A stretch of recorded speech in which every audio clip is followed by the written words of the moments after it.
여러분, 오늘 말씀은 예수님이 공생의 초기에 사람들을 불러다 놓고 너희들은 소금이다, 너희들은 빛이다 라고 했는데, 여러분들을 대통령 시키면은 어디에서 사람을 뽑겠습니까?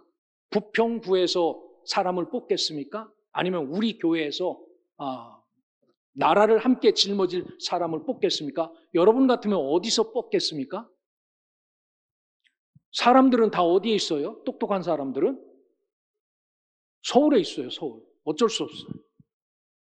서울도 어디 근처? 서울대 근처, 좋은 대학 근처에 사람들이 있고 그런 사람들이 모여 있습니다. 근데 오늘을 예수님께서 너희들은 빛이라, 너희들이 소금이다 라고 말하면 누구를 붙잡고 이런 말을 하셨어야 됩니까? 어디에 가서? 첫째는 예루살렘, 두 번째는 갈릴리. 어디로 가실 겁니까? 사람은 서울에 있다고 어디로 가야 됩니까? 예루살렘으로 가서 너는 소금이다, 너는 빛이다 라고 이렇게 해야 되는데, 오늘 예수님은 이 말씀은 어디서 얘기하신 겁니까? 저 갈릴리, 요즘으로 말하면은 이스라엘에서 더 위로 올라가면 시리아입니다. 지금은 이 갈릴리 호수가 이스라엘 땅 아닙니다. 이 정도로 외진 곳에 가서 사람들을 붙잡아 놓고 너 소금이 될 거야, 빛이 될 거야 라고 말한 게 아니고 너는 소금이야, 빛이야 라고 이렇게 말씀을 하셨습니다.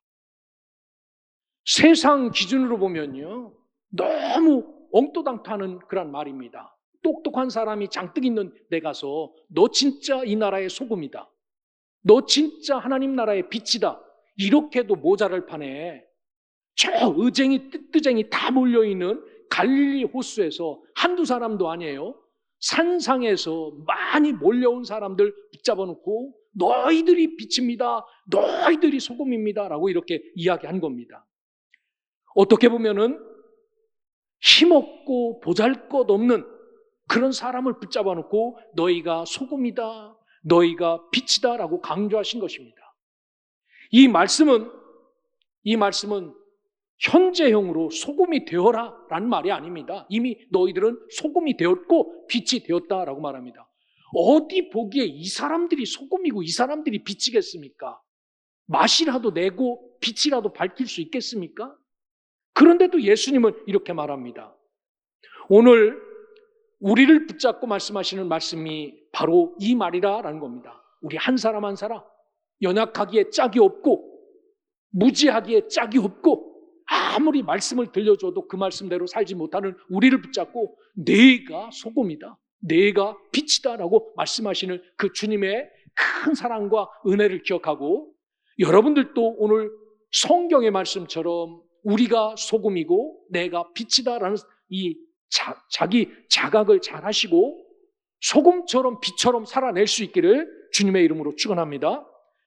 당시 갈릴리 사람들은 갈릴리 지방에 살지만, 여러분, 우리나라는 소금이 다 어디서 나옵니까?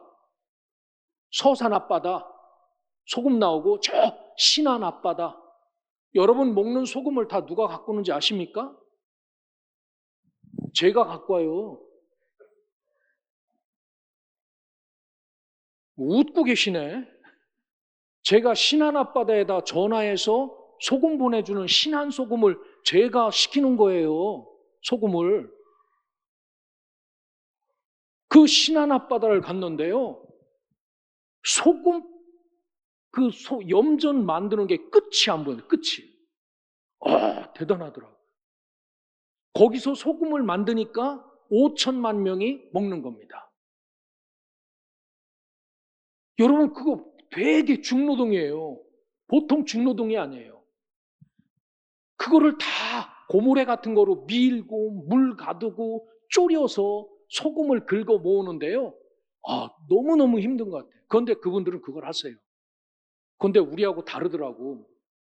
그 정도 되면 잘 못 먹을 줄 알았어. 그런데 점심도 그들은 다 고기 잡수시고 그러더라고요. 이게 있어야 먹어야 일하신다고 그렇게 하더라고요. 여러분 이렇게 염전을 통하여서 소금을 만들어 갖고 먹는 나라가 몇 나라나 되는지 아십니까?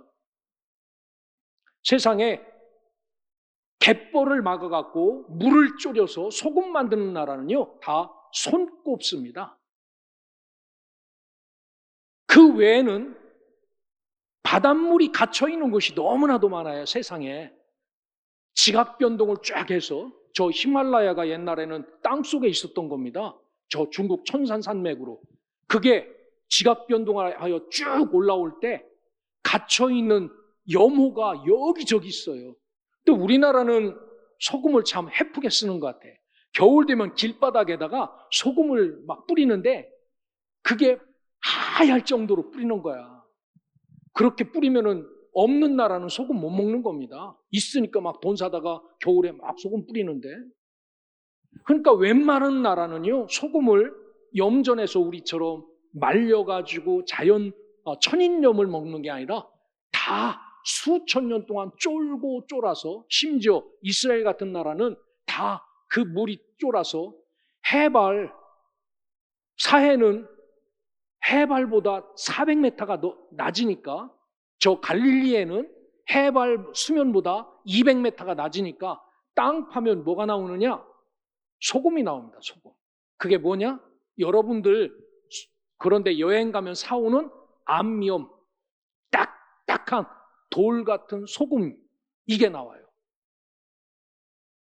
그래서 이 딱딱한 암염을 갖고 뭐를 하냐면요. 지금처럼 뭐 냉장고가 있는 것도 아니니까 뭐 소금을 쳐서 음식을 보존하고 또 소금을 갖고 여러 일들을 했죠.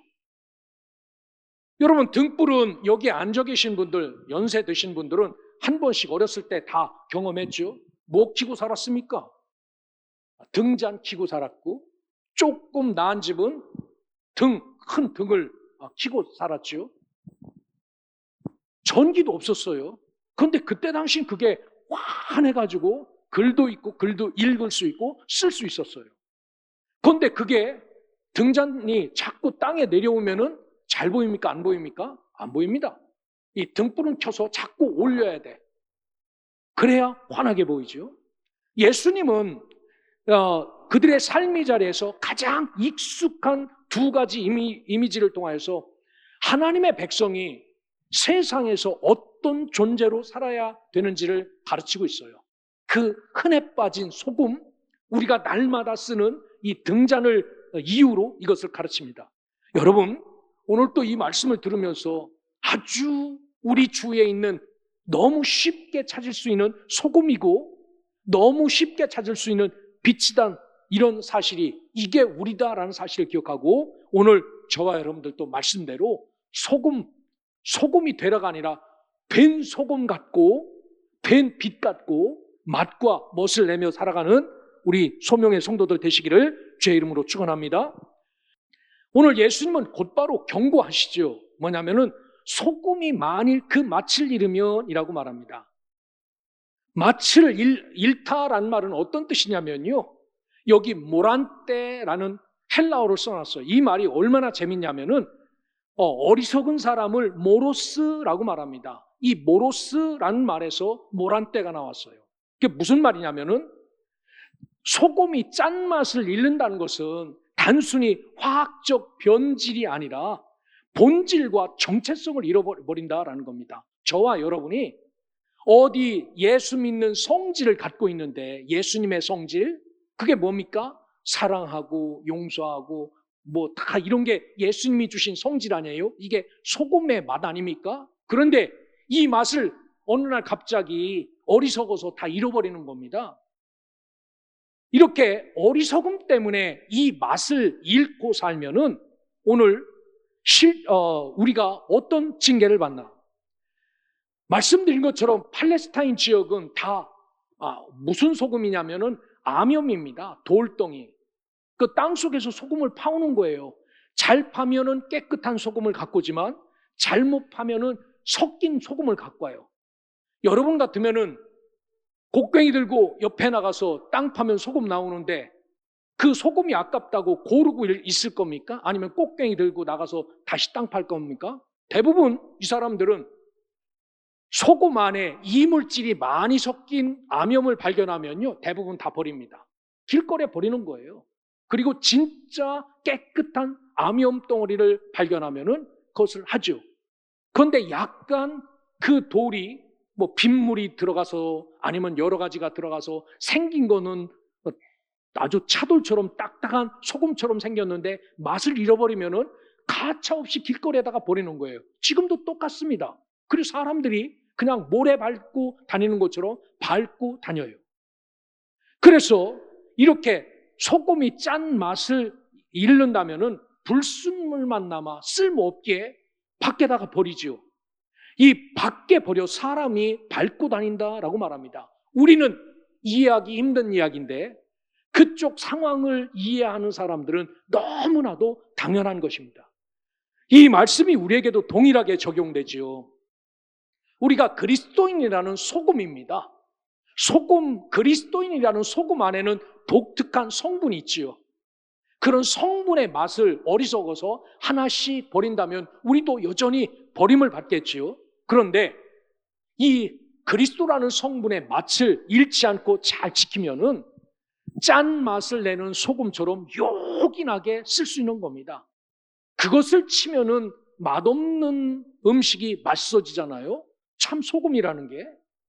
그런데 맛없는 소금, 맛을 잃은 소금을 아무리 쳐도 여러분 그 음식은 바뀌지 않습니다. 맛이 있을 때만 소금을 쳐야 음식이 바뀌고 변화되지요. 여러분, 우리도 마찬가지입니다. 우리가 존재하는 이유는 이 소금이 알갱이가 녹아져 그들과 똑같아질 때 음식이 바뀌어지는 것처럼 우리도 세상 속에서 똑같이 소금처럼 녹아질 때 맛을 내는 존재가 될 수 있다라는 겁니다. 거기 들어갔어요. 나 소금이야. 절대로 녹을 수 없어. 이러면은 그 소금이 아무리 1000번, 100번 들어가도 절대로 분위기가 바뀌지 않습니다. 내가 거기에 들어갔으면은 그들과 똑같이 녹아지는 겁니다. 그게 직장이든지 가정이든지 이웃의 관계든지 해서 잘 녹아져야 거기에서 이 사람은 맛이 다른 사람이구나. 이 사람은 뭔가 다르구나 라고 말하죠. 여러분 그렇습니다. 우리가 하나님께서 세우신 삶의 자리가 있다면 여러분 그 자리에 나는 소금이야 라고 녹지 않으면 아무 맛도 날 수 없어요. 거기에 들어가서 철저하게 여러분들이 녹아져야 거기가 변화되고 바뀌어진다라는 겁니다. 그래서 소금은 자신을 드러내는 것에 목적을 두지 않습니다. 소금은 음식 속에 들어가 그 맛을 살리되 소금 자체는 주목받지 않죠. 왜? 그 음식에 들어가면 소금이 보입니까? 안 보입니까? 보이지 않아요. 다 녹아서. 대신 맛은 살아납니다. 소금이 두드러지면요. 소금이 두드러지면은 그 음식은 짜서 먹을 수 없습니다. 그리스도의 선한 영향력도 똑같습니다. 요란하게 나 소금이야, 소금이야, 소금이야 라고 자신을 드러내면요. 오히려 맛을 내는 게 아니라 싫어합니다.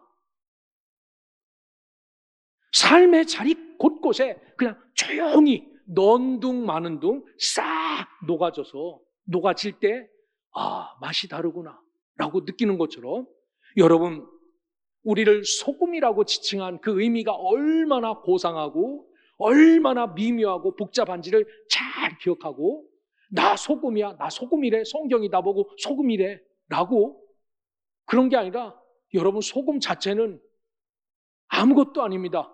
녹아서 녹아져야 부패를 막을 수 있고 음식의 맛도 낼 수 있다. 심지어 많이 녹아지면은 음식을 아예 못 먹는다라는 사실을 기억하고 여러분의 선한 영향력 때문에 이 소금처럼 자기를 드러내지 않는 영향력 때문에 맛깔난 존재로 살아갈 때 여러분이 함께한 공동체가 맛깔난 그런 존재로 함께 은혜를 누릴 수 있다라는 사실을 기억하고 성경에서 말하는 이 소금의 존재를 잘 기억하고 잘 녹아지시고 그것 때문에 잘 지키고 유지되어서 이 소금으로서의 역할을 잘 감당하며 살아가는 우리 소명의 성도들 되시기를 주의 이름으로 축원합니다. 두 번째로 빛으로 산다는 것은 바로 어둠을 밝히는 삶이다라는 것 다 알지요. 여기 보면은 흥미롭게도 요한복음 8장 12절에 보면요, 예수님은 내가 세상의 빛이다라고 말합니다. 내가. 그런데 오늘은 누구 보고 빛이라고 이야기하는 겁니까? 우리 보고 예수님이 너희들은 세상의 빛이다라고 말합니다. 그러면은 예수님도 빛이고 우리도 빛이니까 세임이네요. 그죠? 같은 동급이에요. 그런 거 이야기하는 것 아닙니다. 여러분, 이 달빛은 빛이 없습니다. 늘 태양빛을 받아서 우리에게 비춰줘서 빛나는 것처럼 보이게 만드는 것뿐이지요. 이처럼 저와 여러분들도 스스로 빛을 만들어내는 존재가 아닙니다. 내가 빛이라니까 성경엔 말이지 나를 빛이라고 얘기했다고 교만하게 내가 하는 말 잘 들어야 된다고 그러면서 내가 빛이라고 기준이라고 이렇게 떠들면은 이단이고 잘못된 사람들입니다. 여러분, 우리는 진리를 말할 수 없어요. 우리는 빛이 아닙니다.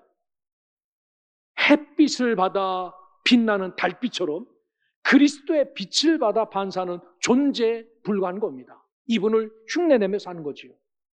오늘 우리 안에 그리스도의 빛이 있을 때만 바로 이 빛에 낼 수 있고 세상에 빛이 될 수 있어요.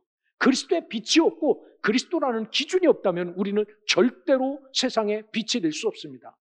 예수님은 두 가지 비유를 사용하지요. 빛에 대해서. 첫째는 산 위에 있는 동네라고 말합니다. 갈릴리 지역은 갈릴리 호수 주위로 다 산이 이렇게 둘려 있었어요. 그래서 바람 불면은 풍랑도 갈릴리 호수에서 일어날 정도로 그렇게 둘러 있습니다. 그래서 갈릴리 지역은 언덕 위에 세워진 마을들이 참 많았습니다. 그래서 언덕 위에 세워진 집이지만 등잔불을 켜지만 등잔불은 멀리서도 보입니까? 안 보입니까? 보여요. 그 집이 불을 켰는지 안 켰는지 보입니다. 그래서 밤이 되면요, 그 호롱불처럼 킨 불이 마을에서 빛이 새우는 불빛이 멀리서도 뚜렷하게 보였어요. 저 집 불 켰구나. 저 집 불 꺼졌네 라고 알 수 있었습니다. 이것을 숨기려고 해도 숨길 수 없는 존재들입니다. 진짜 숨기려면은 암막 같은 거를 쳐서 빛이 새어나가지 않게 해야 되겠죠. 이게 산 위에 있는 동네입니다. 하나님은 저와 여러분을 산 위에 있는 동네 불빛처럼 그렇게 세웠어요. 여기 등불의 비유를 구체적으로 이야기합니다. 여러분, 등불은 켜서 등 말 아래 두려고 하잖아요. 여기서 말하는 말이라는 이야기는 대박을 뜻합니다. 여기 원어로 모디온이라는 겁니다. 곡물을 헤아릴 때 샜던 대박 통을 이야기하는 겁니다. 여러분, 불을 켜서 이 대박 아래 놓지 않는다는 겁니다. 오히려 그거를 겹겹이 싸서 그 위에 올려놓을지는 몰라도 당시 사람들은 불을 끌 때 어떻게 껐냐면요, 그 대박통을 갖다가 이 호롱불에다가 툭 뒤집어 씌웠다는 겁니다. 그러면 불이 꺼졌대요. 그래서 예수님은 등불을 켜서 일부러 대박을 엎어 그 빛을 가리는 어리석은 사람은 없다는 겁니다. 열심히 빛을 밝히려고 하고 등불을 켰는데 그것을 갖다가 대박으로 딱 덮어놓고 빛이 어둡네, 환하네, 이런 바보는 없다는 겁니다. 할 수만 있으면 열어서 많은 사람이 빛을 보게 만든다라는 거죠. 여러분, 이 말씀은 우리에게 주는 메시지는 분명합니다. 그리스도인의 삶은 감춰질 수도 없고 감춰져서도 안 됩니다. 어디에 나가면요, 사람들이 목사님 그러죠. 교회에서만 목사라고 하지 않습니다. 어디 가도 혹시 목사 아니세요? 저한테 물어봐요. 술집 가면 뭐라고 할까요? 목사님처럼 생겼는데. 감출래야 감출 수가 없는 겁니다. 빛을. 우리 특유의 나오는 빛이 있잖아요. 다른 사람을 만나서는 경험하지 못했던 그런 것들. 이 빛을 어떻게 감춥니까? 또 이 빛은 감춰져서 안 되죠. 종종 신앙을 지극히 개인적이고 사적인 영역에만 가두어 두려고 하는 유혹이 있어요. 뭐냐면은 믿음은 마음속에만 있으면 되지 굳이 이거를 드러낼 필요가 있는가? 라고 그냥 나 혼자 좋아서 신앙생활하는 사람이 있습니다. 여러분, 이것은 등불도 아니에요. 오늘 성경은 분명히 빛을 켜면은 이것을 등잔대 위에 두어야 그게 진짜 빛이다라고 말합니다. 그러니까 여러분, 신앙생활하면서 너무 나대도 문제지만 여러분, 빛을 밝히라고 빛을 주셨기 때문에 잘 밝히며 사셔야 됩니다. 그래서 예수님은 등불을 대박으로 덮어버리는 것이 얼마나 어리석은 일인지를 우리에게 말씀하는 겁니다. 우리 안에 있는 그리스도의 생명은 자연스럽게 우리의 말과 행동, 관계와 선택 속에서 드러납니다. 사람들하고 말하고 만나보면요, 알아요. 그러면서 묻지도 않았는데 우리 누구도 목사예요, 우리 누구도 예수 믿어요, 자기네들이 다 이야기해요. 내가 묻지도 않았습니다. 내가 목사인 것을 확인하고 이야기하는 겁니다. 여러분, 억지스러운 과시가 아니라 등경 위에 놓인 등불처럼 자연스럽고 마땅한 자리에 놓고 세우는 것, 이것은 아주 당연히 우리가 해야 될 일이다라고 말합니다. 그러기에 자연스럽게 여러분 세워진 자리가 어디입니까? 교회. 여기에 목사, 장로, 권사, 집사. 여기서 불을 밝히며 살아가는 겁니다. 여러분 가정에서는 아버지, 어머니 누가 막 억지로 코 껴서 아버지 하세요 오늘부터, 어머니 하세요 오늘부터 이랬습니까? 아닙니다. 세우신 그 자리예요. 여기에서 등불이 되셔야 됩니다. 여러분 직장에서 나를 자연스럽게 세우는 그곳에서 가리지 마시고 등불이 되어 아주 많은 사람들에게 역시 다르구나라는 것을 잘 이야기해야 됩니다. 이게 등경 위에 올려진 등잔과 똑같은 것이다 라고 말합니다.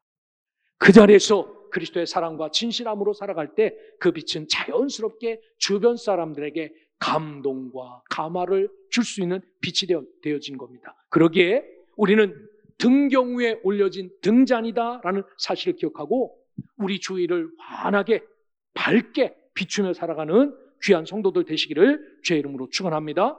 오늘 마지막으로 성경에 보면요, 소금과 빛의 비유가 궁극적으로 향하는 목적지가 있어요. 어디냐면은 16절에 뭐라고 이야기하는지, 자 16절을 한번 같이 보시길 바랍니다. 시작. 이같이 너희 빛이 사람 앞에 비치게 하여 그들로 너희 착한 행실을 보고 하늘에 계신 너희 아버지께 영광을 돌리게 하라 라고 말씀합니다. 여기에 보면은 착한 행실, 여기 보면은 도덕적인 삶을 뛰어넘는 겁니다. 이런 것을 뛰어넘어 이 착한 행실로 우리가 소금이든지 빛이든지 그 맛을 잘 내고 빛을 잘 밝히면은 우리와 함께하는 사람들이 다르구나라는 것을 느끼죠. 매력과 감동을 느끼게 하는 것이 아름다운 삶입니다. 여기 보면은 결코 놓치지 말아야 될 핵심 말씀이 하나 있습니다. 뭐냐면은 이렇게 살아갈 때 하늘에 계신 너희 아버지께 영광을 돌리게 한다라고 말합니다. 내가 잘못하면요, 목사를 욕하는 게 아니라 하나님을 막 욕해요. 사람들이. 참 희한한 나라예요. 여러분들이 잘못 살고 그러면은 하나님이 어쩌고 막 이야기를 합니다.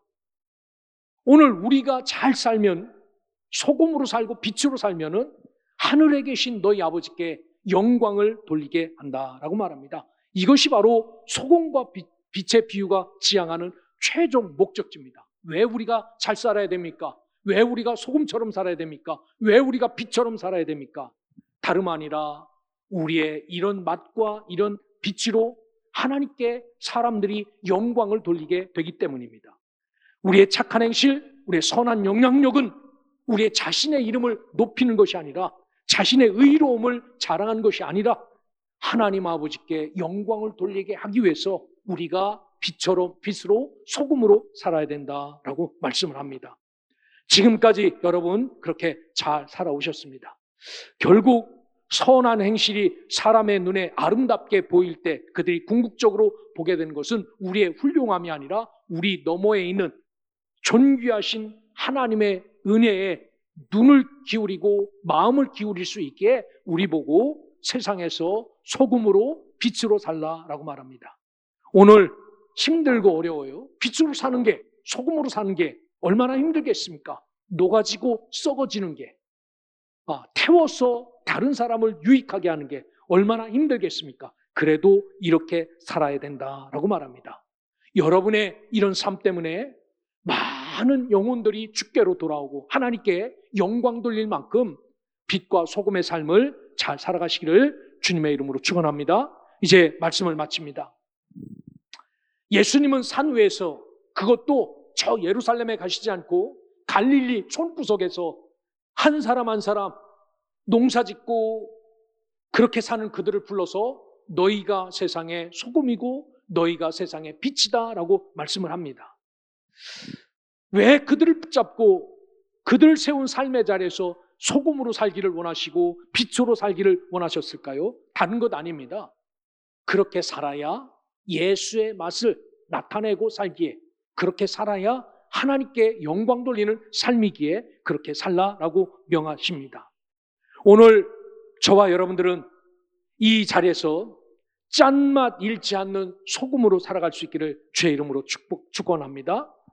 어둠에 가려지지 않는 등불로 살아갈 수 있기를 주의 이름으로 부탁드립니다. 그리하여 여러분을 통해 세상이 하늘에 계신 하나님께, 여러분을 맛본 사람들마다 참 하나님은 위대하시다, 하나님은 존귀하시다라고 영광 돌리는 아름다운 역사가 여러분들의 삶 속에서 나타나고 여러분들의 생활 속에서 그런 일들이 나타나서 세우신 삶의 현장에서 여러분들이 소금으로 빛으로 더욱더 아름답게 살아 하나님께 큰 영광 돌리는 믿음의 자녀, 하나님의 백성들 되시기를 주의 이름으로 축원합니다.